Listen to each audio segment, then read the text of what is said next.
What's going on, family? Welcome back to the Cinema Goodness Podcast. I'm Kahin. This is JP. What's going on, JP? Nothing much, man. I am good. Glad to be here. And you? Yes, I'm good, man. A little tired, but I'm all right. We gonna make it through. I'm excited as Do well. what it do, right? Yes, sir, man. I'm excited as well, man. Tonight we're talking about two different stories. One is absolutely ridiculous, but it commits to it. We got a satanic immortality cult, a luxury high rise, a talking pig head on a stick that is literally a contract mechanism for eternal life. And then we got Zazie Beetz, chopping someone in half through a round table with an axe. We got rolling eyeballs, hedonism, and so much more, man. It's crazy. And then Crazy is an understatement. yeah, man. And then we're going back to Westeros where Rhaenyra Targaryen just took King's Landing, just walked through the blood of a dead man to the Iron Throne, and is already making decisions that question her sanity and should make us a little terrified, man. But here's what connects them both.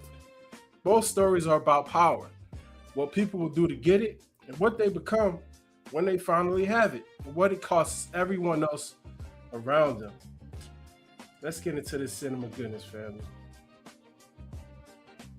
Family, this is Kahin. And I'm JP. And this is the Cinema Goodness Podcast, where we talk movies, all things related to Hollywood, including your favorite genres and upcoming projects. Join us here for an unbiased and unfiltered discussion from our unique perspective. So sit back, relax, grab some popcorn. Let's get into the Cinema Goodness.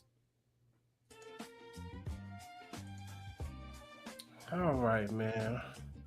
All right, so before we get into these movies, man, let's look at a trailer. This is called The Greatest. It's a teaser trailer, so it's pretty short, man. We're gonna check it out.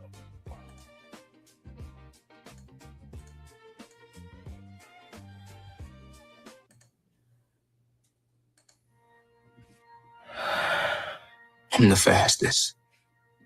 I'm the strongest. I can't be beat. I'm gonna be the youngest heavyweight champion ever. I'm the fastest. I'm the strongest. I can't be beat. I'm gonna be the youngest heavyweight champion ever. I'm the fastest. I'm the strongest. I can't be beat. I'm gonna be the youngest heavyweight champion ever. I'm the fastest. I'm the strongest. I can't be beat. I'm gonna be the youngest heavyweight champion ever. I'm the best. G, you all right now?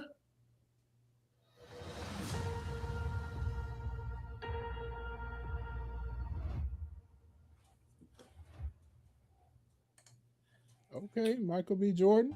Yeah, I saw that, man. He got some big shoes to fill, man. Will Smith did that. So Yeah.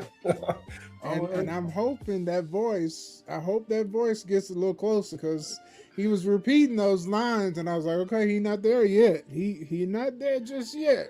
Keep going. Hopefully they saved that for us and we're gonna get that in the movie. yeah, man. It looks good though.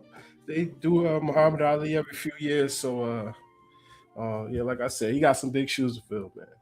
Yeah, and I saw that Cassius Clay on the back of that robe. Yeah, so maybe before he becomes Muhammad Ali, maybe that's kind of like Exactly. what you're gearing up to. It made me think of Coming to America. Yes, sir. His mama call him Cassius. I'm gonna call him Cassius. I'm gonna call it Clay. All right, man. Let's take a look at the cinema goodness community. People are commenting. We want to acknowledge those folks, man.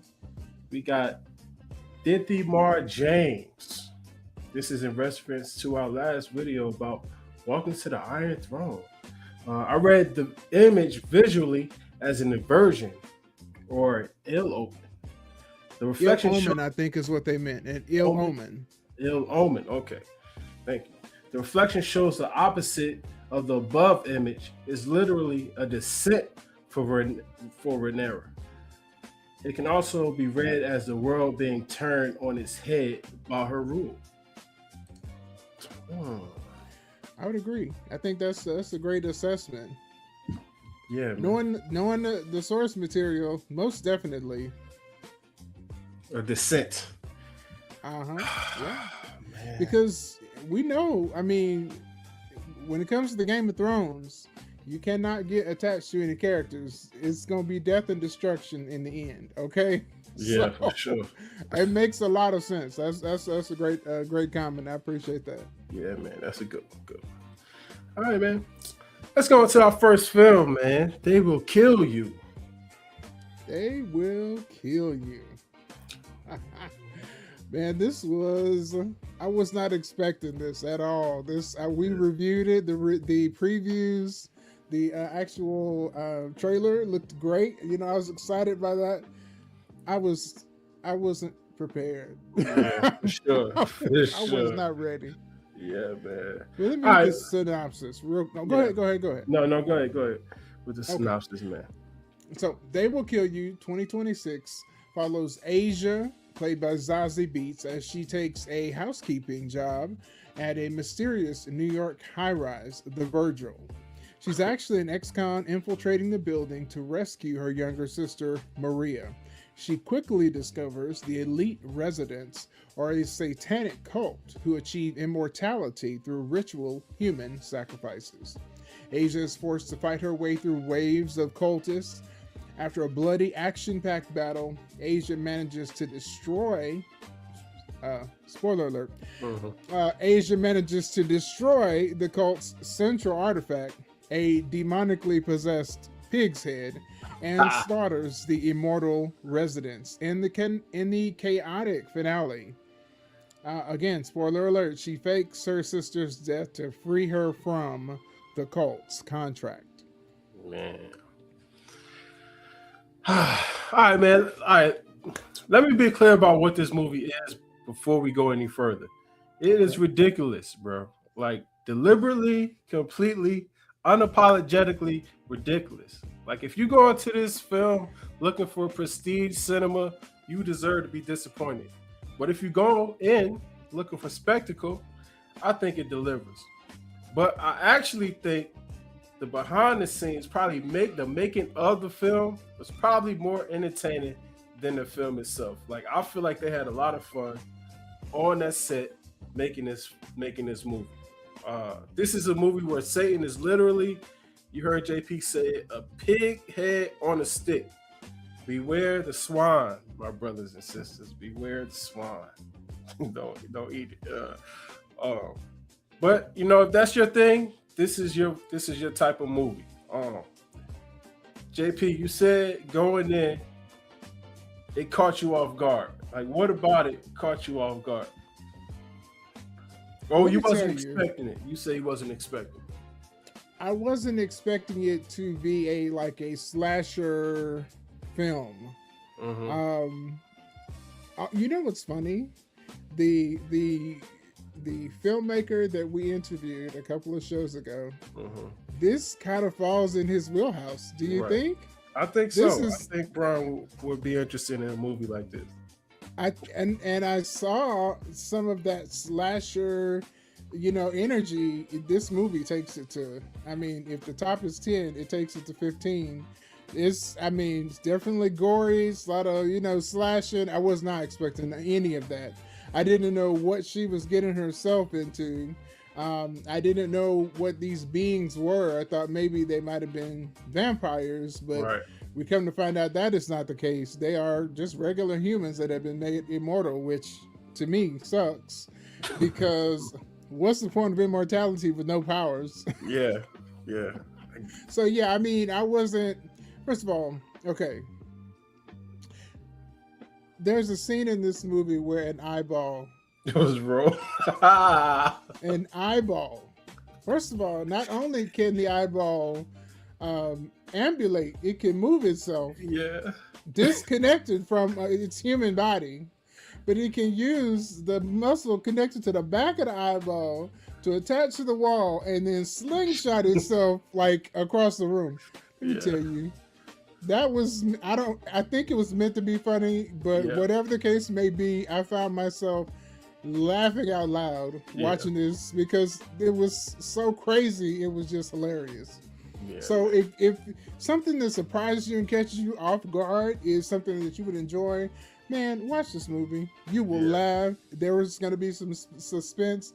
It does not take itself too seriously, and if you like that kind of stuff, this is right up your alley. Yeah, man. So here's the setup. An ex-con infiltrates a luxury high-rise, discovers an immortal satanic cult running on human sacrifices, and a contract mechanism is a talking pig head, bro. You carve your name into the pig skin for immortality. You erase your name, you become mortal again. And that's the actual plot device, a pig head on a stick. Somehow it works, man. Somehow they made it work in the film. I think the concept of the film is stronger than the movie, though. I think it had a great premise, some cool mythology. The action was pretty good, but I think the script needed like another write through, another draft. And I think when you have a budget, like you can make any type of movie you want, man. And like the elements in this film, like it's a testament to that. Somebody greenlit this film. Somebody was reading the script and said, "Man, I think this would be funny as hell on screen. Let's make it." And you have my respect for that, man, because it took a lot. It seemed like it was a lot of energy put into it. Not only the making of the film, but the action sequences as well. Because I think that was probably like the highlight of the movie, the action sequences, man. And it actually, I mentioned slasher, but did it have a martial arts film feel to you as well? Yeah, it definitely almost like anime. The way the camera was moving and everything. Yeah, I had that feeling very strong. Yeah. Especially, first of all, when she came out with that during Machete, that first scene where before we actually know that these people are not regular, let me tell you, that was probably the best scene of the movie when she comes and she handles her business. She stands on business to try to save. First of all, she's trying to save herself. But then it's revealed after she's cutting off feet, she's cutting off heads, she's cutting off arms. And then we come to find out the immortality trick for these folks is that they can regenerate. Even if you blow their head off, as long as there's any amount of flesh left, it will regenerate. And so we learn that in the movie. And so that's kind of the surprise because we think, well, dang, she just, she handled her business, but, they all come back. And that's essentially what happens, even if she does get the best of the situation, they're going to regenerate. Yeah, for sure. The scene that got me, man, was the burning axe fight in the mess hall, bro. Like she launches the round table and then she jumps behind it. Dude shoots it with the with the shotgun. The table explodes and through the debris, ZZ comes through like and chops the dude in half, bro. Zazie Beetz. I mean, literally from tip to taint. I said, man, that's crazy, bro. Like, what possessed them to think of that, man? It was hilarious, man. It was a hilarious type of film, and I think that's the type of vibe they was going for, man. Like a B movie. Yeah, man. Yeah. So, like, when you got that type of stylized action, does the script matter? Or like is a spectacle its own reward? That's a great question. Yes and no. I feel like if you really lean into it, it makes sense because you can get a Pulp Fiction, right? Yeah. But by the same token, you can get a whole lot of other really bad movies as well. This one is, it can't touch anything like Pulp Fiction, but I can definitely see the influences there. That are on this film. The imprint from that is on this film. So I would say if you were to marry the great writing with that film style, you can really have something that lasts forever. I think you're absolutely right. When you slack off in that one area, it becomes kind of a letdown. Yeah. So here's the scene that like surprised me on Asia and Marie's relationship. Like she's trying to go get her sister, and in the middle of all of this satanic pig chaos, like she meets her sister, and her sister actually volunteered to become a part of this whole situation because she was abused as a child by her father. Asia went to jail, things like that, left her by herself. So she was searching for something. And then she finds this cult and she gravitates to it. And, you know, her sister's like, I came to rescue you. And she's like, I don't need you anymore and all of this stuff. But when it came time to actually, her sister was in a situation, Asia was in a situation, Marie actually steps in and saves her sister's life. And that actually brought them closer together. So it's a little thread there of like an emotional core between the sisters that I kind of appreciated. And it made like all the spectacle worth something. Because if it was just strictly spectacle and no type of story aspect to it, it wouldn't have been as a good movie as it was. It would just been total ridiculousness. And because they had that little caveat in it, it's something that I could be like, okay, I kind of see where they was going with it, and it's something that I could appreciate, you know. Yeah, and you know, it took Asia a little bit too long for me to realize that her sister had made a deal. Because I was saying when they first showed the sister and she was in the room and she had a maid uniform on, we have already they've already advised us, they've already shown it to us that the people who are maids are in on it. They are also immortal. So they have accepted the deal. It's not just the tenants in the building, it's the maids, it's the maintenance people. All those people in that building were part of the cult. So as soon as I saw her and she had on a maid uniform, I said, okay, she accepted a deal. She's a part of this. She's already immortal, and it took her sister too long to figure that out because it was a while. Yeah. So they had a lot of good scenes, a lot of funny scenes, but the scene at the end was Asia Marie writes Asia's name on the pig head, giving her immortality, so she could kind of deal with everybody else in the room.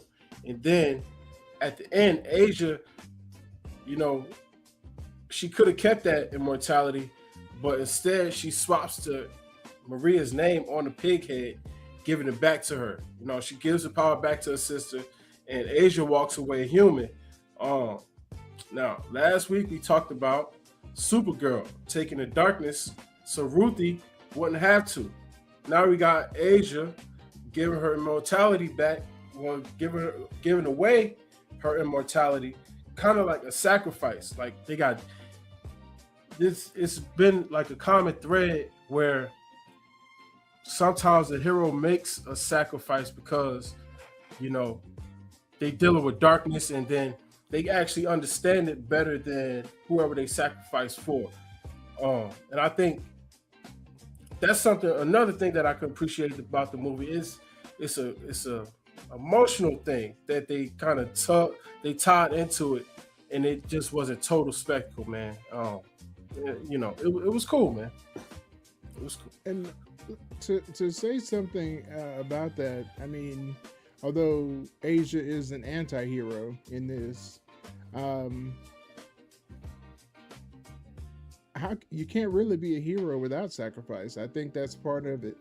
So I think that's really what makes those characters, regardless of the genre, those characters that are trying to do the right thing, they almost always are going to have to sacrifice something. So her giving that, I don't think she wanted the immortality in the first place. Her sister did that to try to save her life because she had been, you know, wounded, and you know, she was trying to essentially atone. You know, Maria was trying to atone, I guess, for what she had done already, and so that's kind of why she made that decision, save my sister. But then her sister turned it around and then gave that immortality back to her sister, saving her life. Now they've both been healed, but here's the smart thing: she took that opportunity to take the immortality away from all of these cultists by destroying not letting the demon possessed pig head, because I assume the way to stop this was to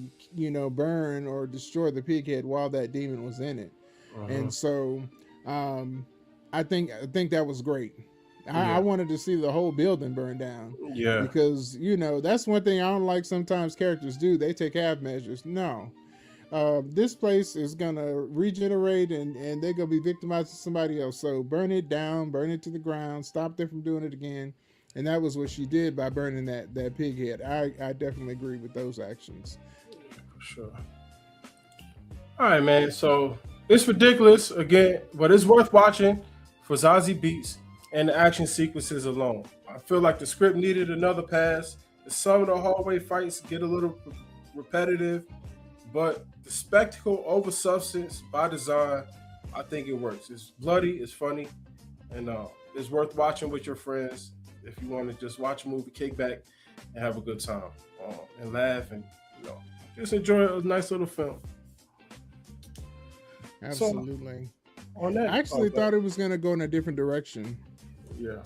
Okay. I thought that the father was going to be brought into it somehow, but it didn't happen. Oh, okay. Because I was figuring out, well, how in the world did Maria get there?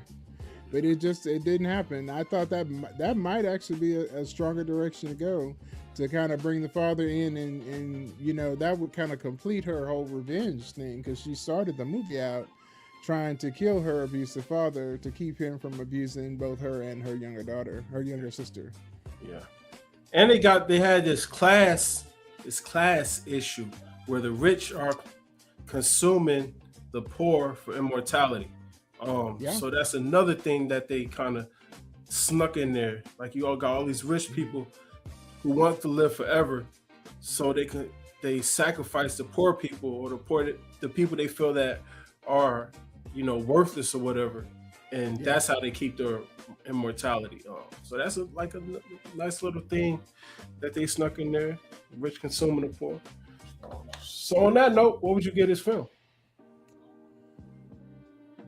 I'm gonna say it's a 5.5 to 6. Okay. Yeah. Okay. I was there too. 6. Yeah. 6. All right, man. That's a good one. We're gonna take a break and acknowledge our sponsor.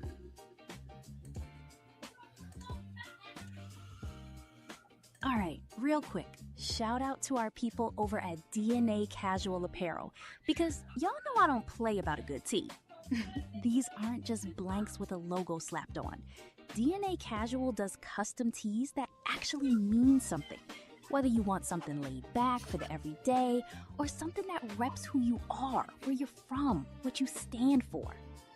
They print for organizations, families, businesses, churches, reunion tees, company gear, church apparel, branded merch, all of it. And that's what I love about it. It's not just a shirt, it's your identity, your culture, your people, stitched right into the design. So if you've got a story worth wearing, go check out DNA Casual Apparel. Tell them Cinema Goodness sent you.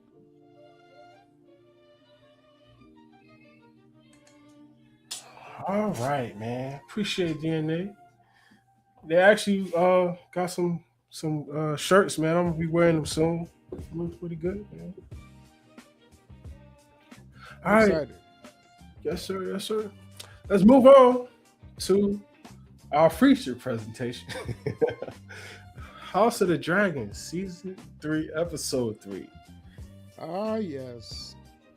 I'm calling this episode, in my mind, Rhaenyra Targaryen and the terrible, horrible, no good, very bad day. Right. This lady had the worst first day on a job ever in life. Let me tell you. Sure. She had it rough. She made it rough for herself too. Yeah, she did, man. I feel like this episode is about hypocrisy, though. Like, Okay. It's Say about more. like decoration. Like Rhaenyra, she's fighting for legitimacy, right? While denying Corlys the exact same thing his sons was looking for. Like that's pretty much the episode. But then there's another of the underlying thing. I don't think she can see she's becoming the system she hates. With like she's fought to legitimize herself and receive this title of queen, but then when Corlys addresses that part, like I want to legitimize my sons, she kind of like tap dances around it, and then like when she has the opportunity to acknowledge, what is it, Adam and Alan, or Adam, where she has an opportunity where she's knighting, when they're knighting him. Okay, yeah, that's Adam. Called Adam of Hall instead of Adam Valerian. Like, it's a contradiction, Which is man. That's his bastard name. Yeah, but In Corlys Game of actually, Thrones. he talked to her about it, and then she just didn't want to acknowledge the fact that you're basically a mirror image of each other. Like you're both trying to legitimize yourself and to legitimize your heirs. But when that moment is presented, you kind of like say, "Oh, me being more legitimate is more important than your being legitimate at this point." But it's really not, man. It's really not. And just let's give just a quick overview of the episode. We start with a cold open. We see Daemon in front of Caraxes. He's got to his left and right Ulf and Hugh Hammer with their dragons as well, and so they go out against the Hightower army.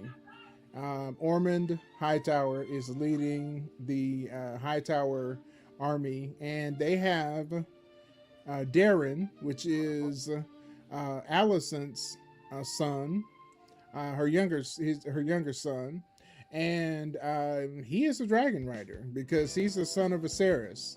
He has a dragon. His dragon is called Tessarion. Okay, and so the very beginning we have this opening, and we get to see Daemon confronting them and essentially saying, if you don't bend the knee, you're going to be burned.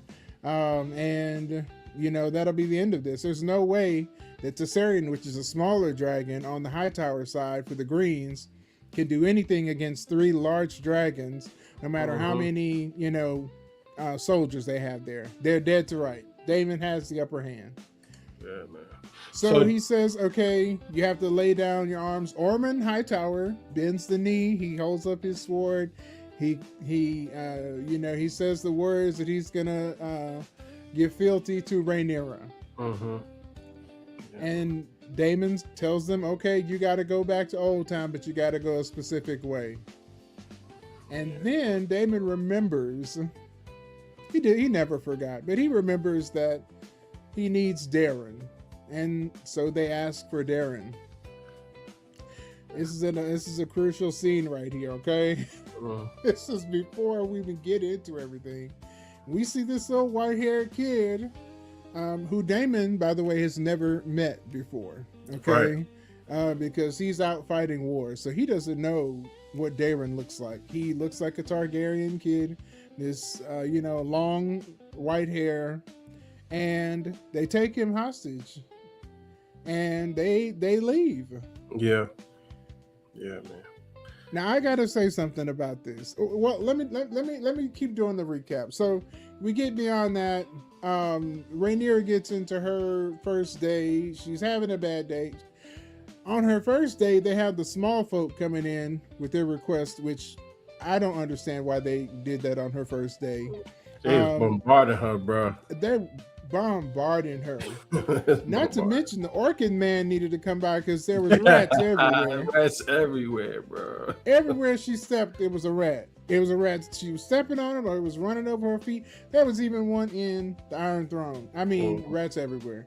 Coming to find out, she's been sabotaged The Master of Coin under the Greens and the Lannisters have split up all the money and hidden it, and they don't know where the money is. There's no money for her coronation. There's no money for nothing. They got money for about 2 weeks, and then they're gonna be waiting on their next re-up on their EBT card. They struggling.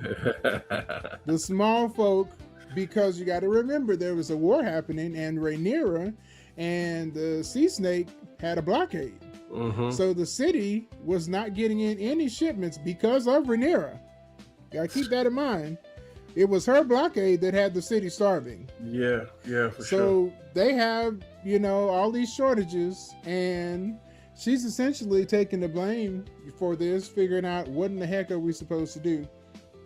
And then we get into one thing I will say, this, beyond that very first cold open with Daemon, this episode was about focus on Rhaenyra. It literally brought us inside her head. We are hearing, her tinnitus from, just all of this pressure. Like when you have like a super bad headache or pressure on you, like the ringing that you get in your ears, the way they use the music. Did you catch on to that? I didn't catch that. They brought us into her, and I mean like in focus, even to the point where at one moment she saw the ghost of her son. She thought she saw her son walk past her, who we know died, and it's like the weight of the world is on her all of a sudden. And I mean, when I tell you, no matter see here, she looked so uncomfortable. And she was dealing with her menstrual cycle, man. She was dealing with her menstrual cycle even that too. Came. Yeah, even man. that came. Oh, She's having a terrible day. Terrible day, man. Her allies are getting antsy. They have requests. They have things that they want. People who have given everything. Lord Corlys, he has demands of what he wants, and he wants it now to be done. And then there's a big blow up as a result of it. So just this episode is a focus on her, and that the comment that commenter we highlighted is so apt, because I don't think it's going to get much better. Yeah, for sure. She's going to have a hard time. This world was just not. It wasn't designed for a female ruler. They don't want a female in that position. They had literally sabotaged her every step. And then even her body betrayed her, having gone on to her cycle in the midst of all of this chaos. But that's essentially what the episode is about. At the end, we come to find out that the boy that we thought was Darren was not who he said he is. And he is an imposter. Yeah, man. And so that's like the ending, and we find out that Lord Ormond Hightower has now gone and he's taken over Tumbleton. So there's a big ruse. They played a trick on Rhaenyra and Daemon. Yeah. So they're down bad this episode. But I want to hit some of the highlights. I just wanted to hit some of the, do the overview. What are your thoughts? All right, man. So Daemon opening this episode with a 3 dragon flex, bro. It was like medieval music video. Yeah, like these dragons showing up like, yeah, we here, bro. We not negotiating. We get what we came for, and that was it, bro. Yeah, that was crazy. And then like how it panned out. It started on Daemon, and then it panned out and moved out, and there was 3 of them hoes. I said, oh, bro, he just standing out cold. Oh man, it's crazy. So the line, one of the lines of the show that stuck with me was the air is thick with ghosts, right? Whew. Like that's what that's writing right there. Yeah, man, it was writing, bro. Like it stayed with me, like because sometimes like ghosts aren't always dead people, bro. Like sometimes they're expectations, sometimes they're mistakes, they're unkept promises. Like it's a whole lot that goes into that type of stuff. And she was feeling it. She was feeling that pressure build up, man. And I thought it was great, man. But like I said, here's the through line of the entire film is Rhaenyra fighting for her own legitimacy. Like her entire claim to the throne is based on her father's recognition, her right to rule despite what others thought about it. And in this episode, Corlys asked her to legitimize her bastard sons, Adam and Alan. And these are men who served under her and proven themselves. And she refuses. Like initially she dances around it. Then she starts to shuck and jive, man. She ain't want to acknowledge this boy as a Valyrian. And like you could see it on his face when they was knighting him. And she called him Adam of Hall. He just like, damn. Disappointed. He's so disappointed, bro. Yeah. Like, she's denying Corlys the exact thing she spent her entire war life fighting for. And I don't think she doesn't see it. She doesn't care to see it.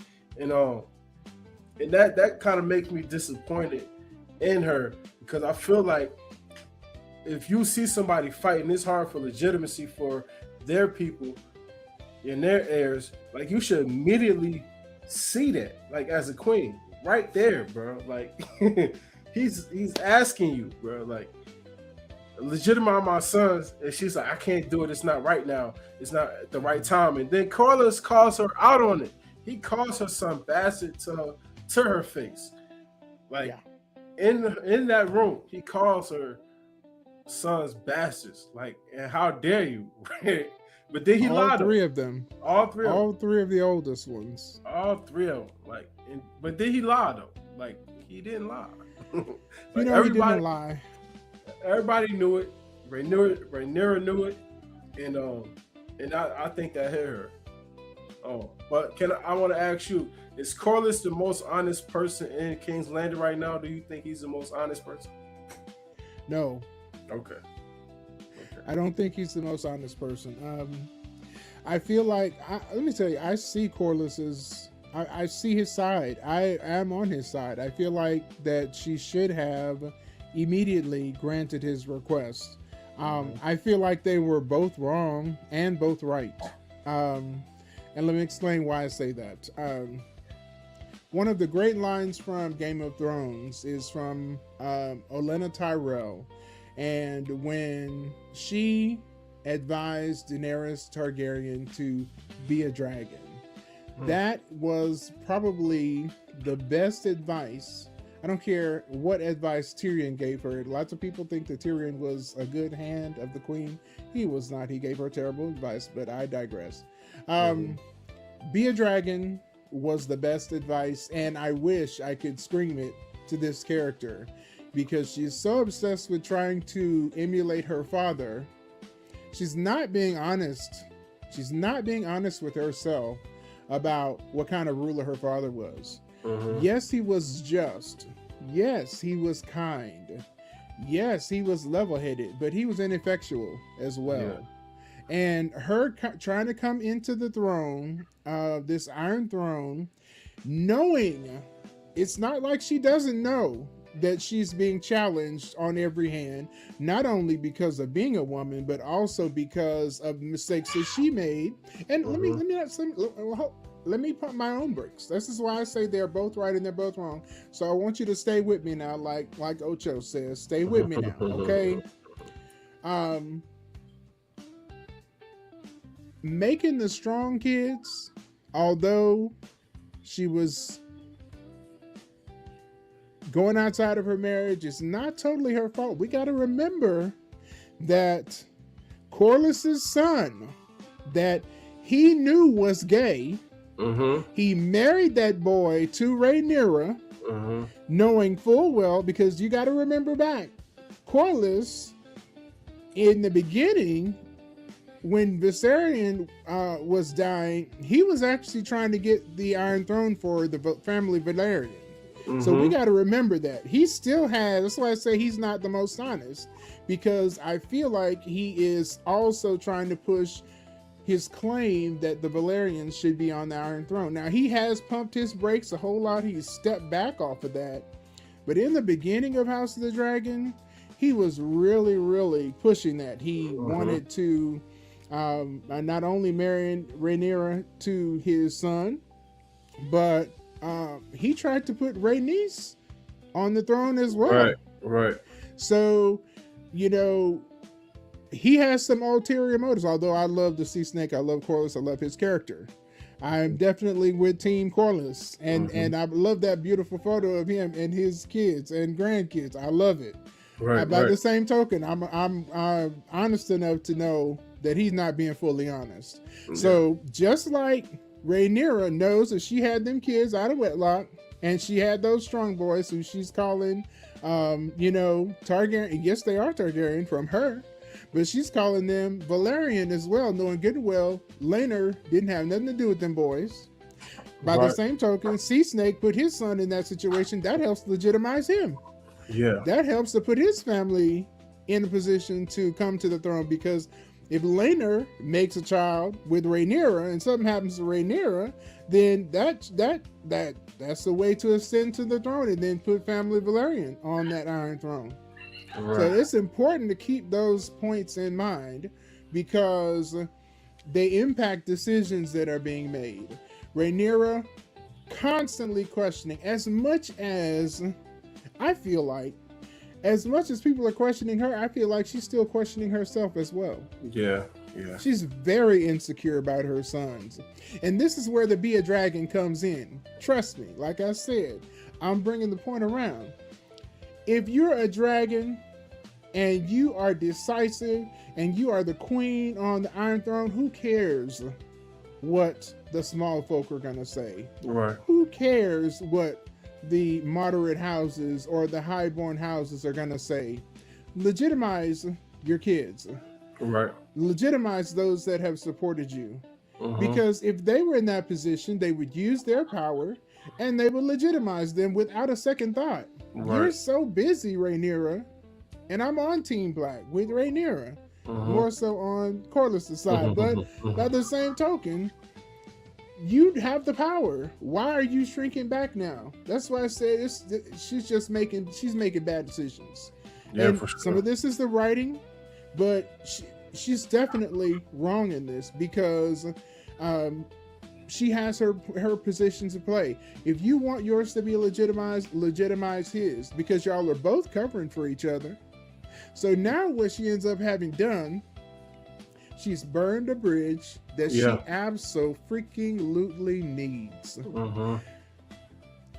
Although High Tide might have been burned down, at least half of his ships Corlys still has. So how are you going to get goods to your people? You're going to burn that bridge because you're so insecure about the poor decisions that you made? And then by the same token, Sea Snake, you know good and well, you put your son, who wasn't interested in women, in the bed with this girl. Well, how is she going to have kids other than having by somebody else? Right. So y'all were covering for each other. That's what I'm saying now. Yes, he's being honest about her sons being bastards, but why were they bastards? Yeah. They're bastards because of an arrangement that you made. Yeah, you had something to do with that for sure. Yeah, you had something to do with it. Yeah, man. So Rhaenyra feeds the nobles rats. It's a rat banquet. It's a rat banquet. So the people was coming to her, expressing the fact that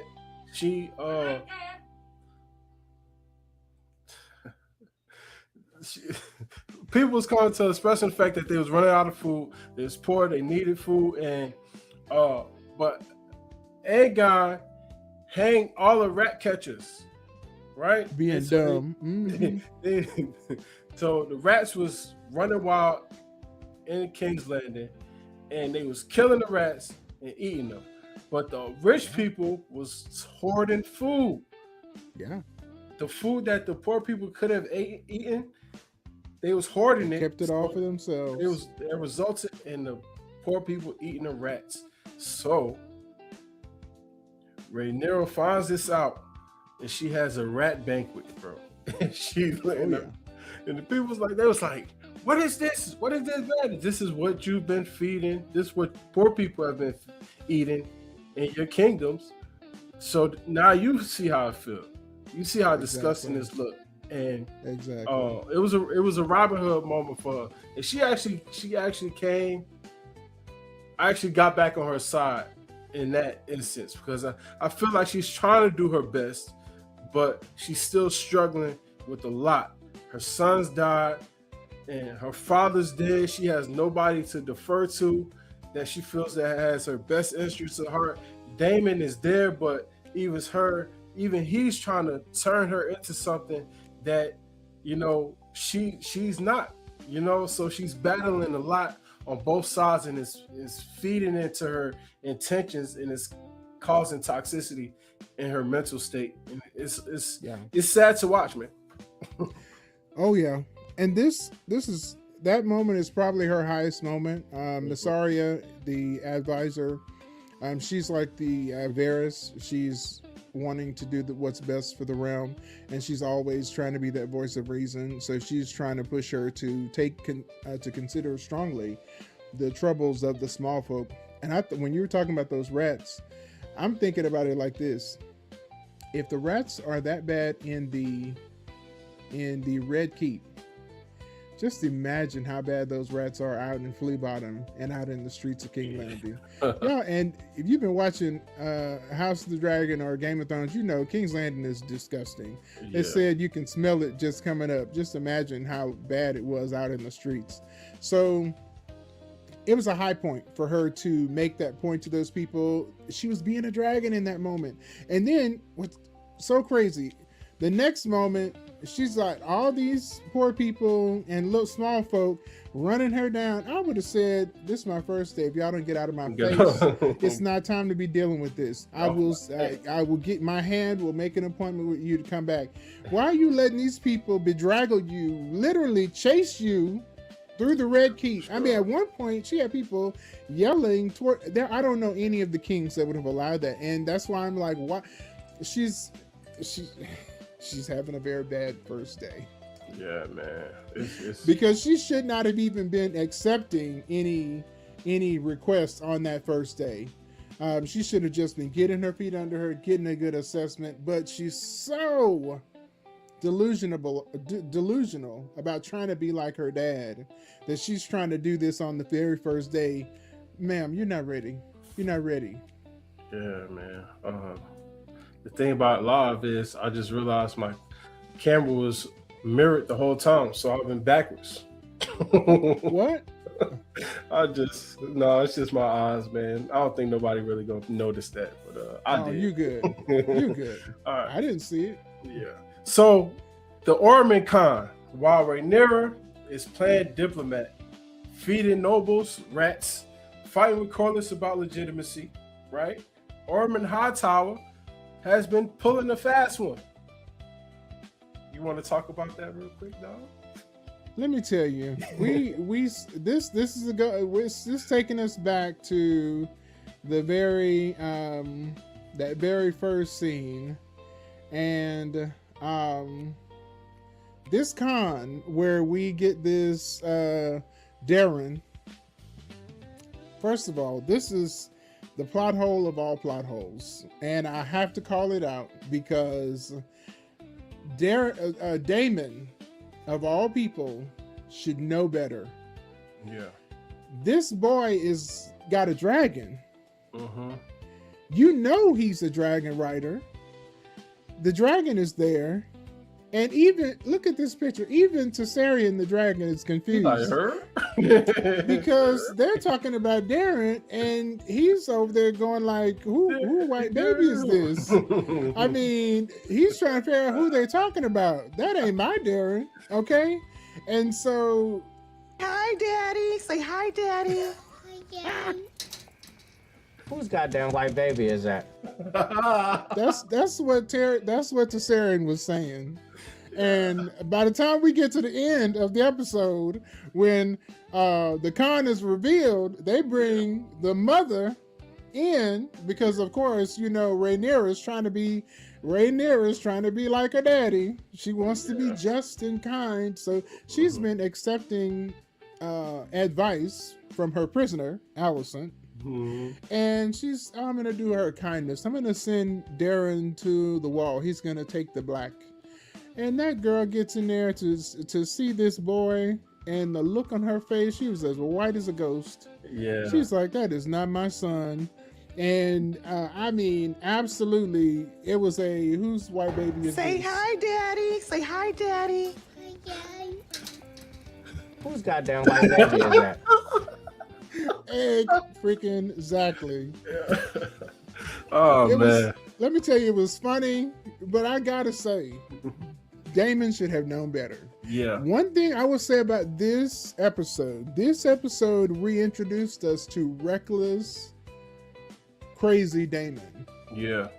Yeah, for sure. And this is the Damon that we saw way back in season 1, who made poor decisions, because there was a scene in this episode where Damon was telling this girl, first of all, he's telling her, you've got 6 dragons. You need to go to Dorne. You need to go to Essos and take over the world.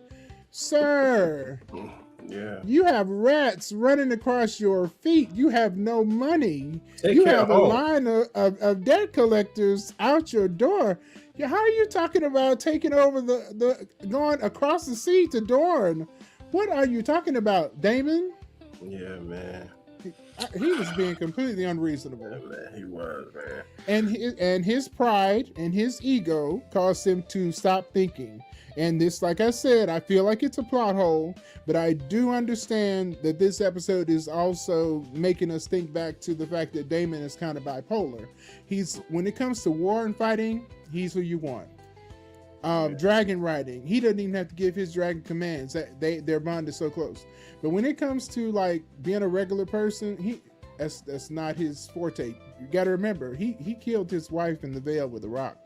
He's kind of crazy, okay? Yeah, sure. So we get Crazy Damon is back, and not Harrenhal, Alice Rivers Crazy Damon. We got season 1 Crazy Damon who makes bad decisions.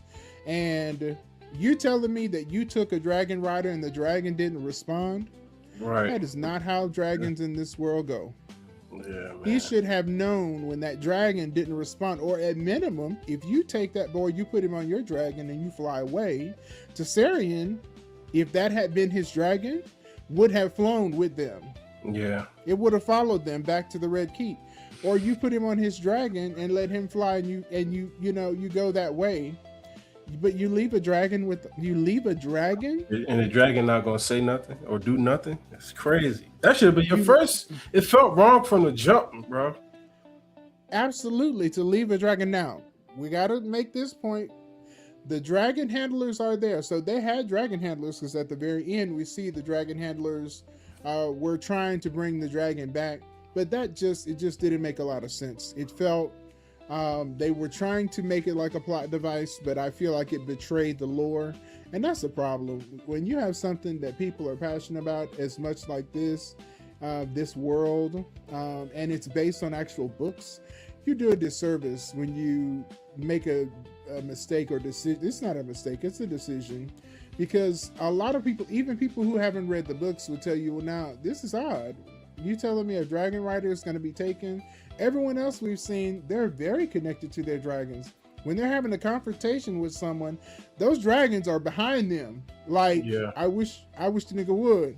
Yeah. What you right. gonna do to my dragon rider? You Right. taking him somewhere? I'm coming too. You're not leaving me. That's how they almost always respond. And for Damon to miss that, I can only call it a plot hole. It's a plot hole to me. Yeah, man. And she took the bait. And while she took the bait, the real Darren and the High Tower forces end up going to Tumbleton and laying siege there and taking over. Yeah. She's being outplayed politically while trying to win at home, and she doesn't even know it. And the episode ends with her staring in the bonfire of the enemy banners. And that's the image of the Mad Queen beginning to take shape right there. Yeah. All right, so does Otto's death wash away all the stuff he did, and now do we feel like it's going to take her a while, but she can start to move forward in a positive way? Or does it just make her responsible for everything that's going to come after everything after that? After the bloody walk, Rhaenyra, she kind of avenged her father, legacy and all of this stuff. Do you think that she's going to ascend or descend? Oh, it's a descent. There is no up from here. And that's just unfortunate. And, I, that's from someone who didn't even read the books. You got to realize, you can't have Game of Thrones without the events of this show happening. And the only way that Game of Thrones happens in a world with no dragons. Yeah. So that tells you that there's no uphill. It's going to be losses on both sides, missteps. And when they say that the Targaryen family line is a circle, it's a circle. This is a civil war amongst Targaryens. So it's not gonna, I mean, I feel like because of her dogged, commitment to trying to be like her father and these decisions that she's making, which are poor, it's gonna all lead to ruin. It's not gonna go up. It's definitely gonna be a descent. When I tell you, Allison told her that this crown is gonna make you do things that you didn't think you would, and then she says, "Oh no, it's not gonna make me do anything that I don't want to do." Right. Okay, you say that now. Yeah, I don't believe that. Yeah, me neither, man. I think there's a certain hubris she has, a certain being naive, Privilege. like, I think she's being naive about certain things. And it's not looking good for her, man. It's not looking good for her. And the priest was telling her, like, you better make sure you do things the right way, because you don't want to go against the church, not in this setting, because it's gonna end up bad for you. And I think that set up stuff that happened in Game of Thrones, like the difference between the church and the kingdom. Because of what you got to realize, the church in this show, they are wholly a power dynamic. Mm-hmm. They are their purpose is for manipulation and gaining power. So there are means by which people who are not highborn can control, things that are going on around them, and that's kind of where that comes from. In this world, the leaders that fool around and don't treat the faith with an iron hand, they are definitely going to regret it. I was looking for. I wish Damon had been there, because he'd have cut that guy's head off. Yeah, that's another reason why I'm a little down on Corlys, because he did what he did because Damon wasn't there. Yeah. There is no way that he would have confronted Rhaenyra in public like that with Damon there. He would not have done that. Yeah, he probably would have said something, but he wouldn't have said that. He wouldn't have taken it that far. Yeah, he wouldn't have did all that. Yeah. Do you think that it can be mended between her and the Sea Snake? I think everybody's so emotional at this point. It's kind of hard to see. I think because Rhaenyra is so sensitive at where she is right now, I think it can only get worse. Corlys will have to apologize to her and show a sign of good faith for her to be like, okay, we can mend it. Or she would have to legitimize his sons. Like, one of the two has to happen for them to be able to come back from this. But other than that, it's going to be bad. I think that she is eventually going to legitimize his sons. Okay. I think so. That's another part of that dynamic. That dynamic with Corlys, as I think because he's lost so much, he's wanting to get this done immediately, and maybe he feels like he's in the twilight of his life, knowing that they're going to be fighting. He could die at any time, and so he wants his sons to be legitimized. Maybe that's why he's pushing for it to happen so quickly. That's why I believe that he could have taken a beat understanding the situation, but I think he took it personally when she denied, knowing her situation. And so that's because he took it personal, his emotions took over, and he lost control. And I'm hoping because I don't like the Hightowers, I don't like the Greens, but I'm hoping that it can be mended. Because I really, really, really am a fan of House Valerian, and they're intertwined with the Blacks and Targaryens. So I'm hoping that they can mend it for the sake of his sons, if not for him, for Adam, Alan, for Baela, Who knows what's going to happen with Rhaenyra? But for those, I want it to be mended. I hope it can be. For sure. So we didn't watch an action episode this week. We watched a hypocrisy episode or a pressure episode. Each scene is tightening the vice. And by the end, you can feel Rhaenyra slowly losing control. Rhaenyra is so desperate for legitimacy that she's denying it to the people who served her. She's being outplayed by the Hightowers while thinking she's already won. Emma Darcy is doing extraordinary work carrying all of that contradiction.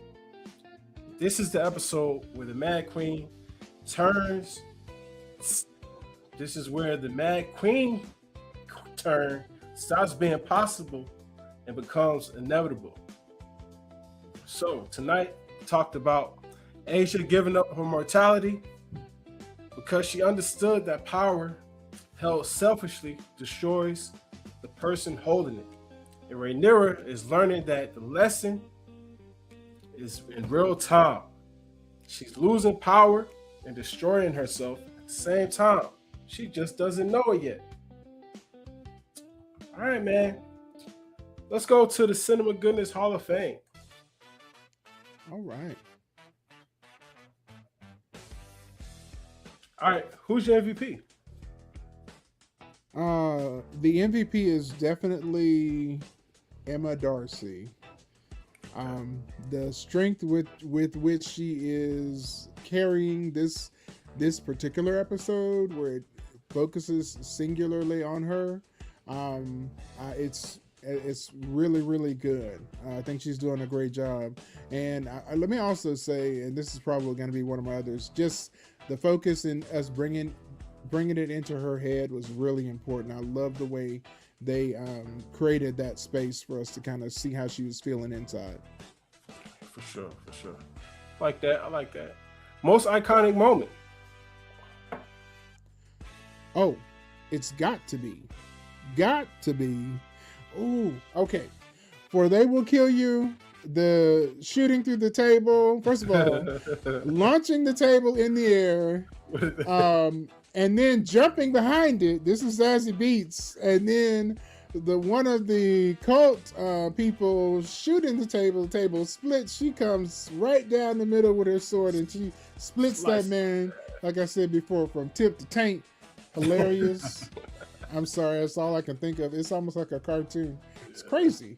I laughed, which is almost really terrible. Yeah. But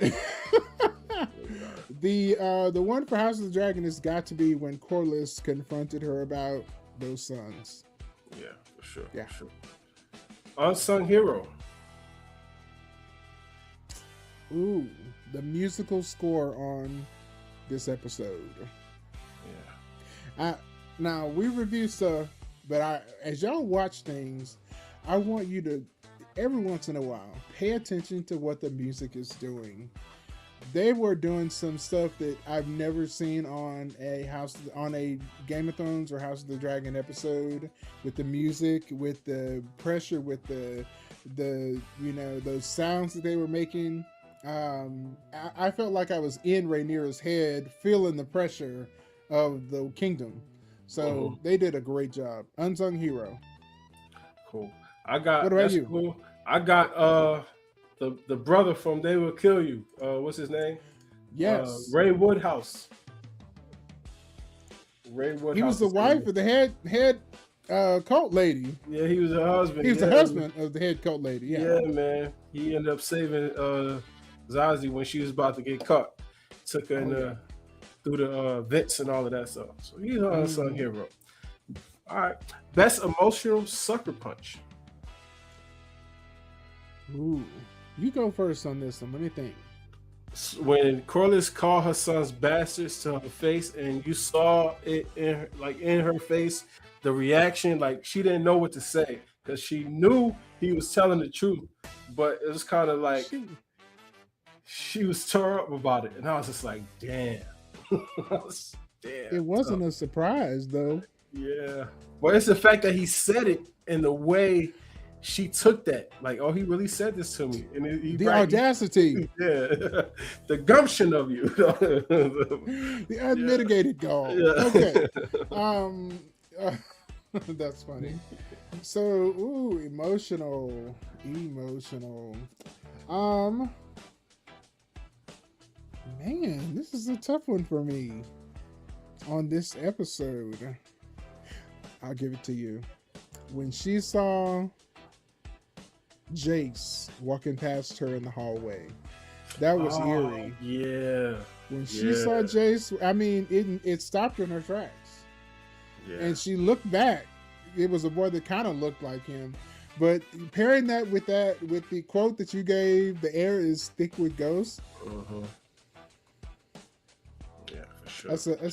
That's a chef's kiss moment right man. there. Yes, sir. Yes, sir. And my favorite, Most punchable. Ooh. I'm gonna say whoever stole that money, because I'm gonna get a crown and a whole kingdom, and I'm broke. Yeah, for sure.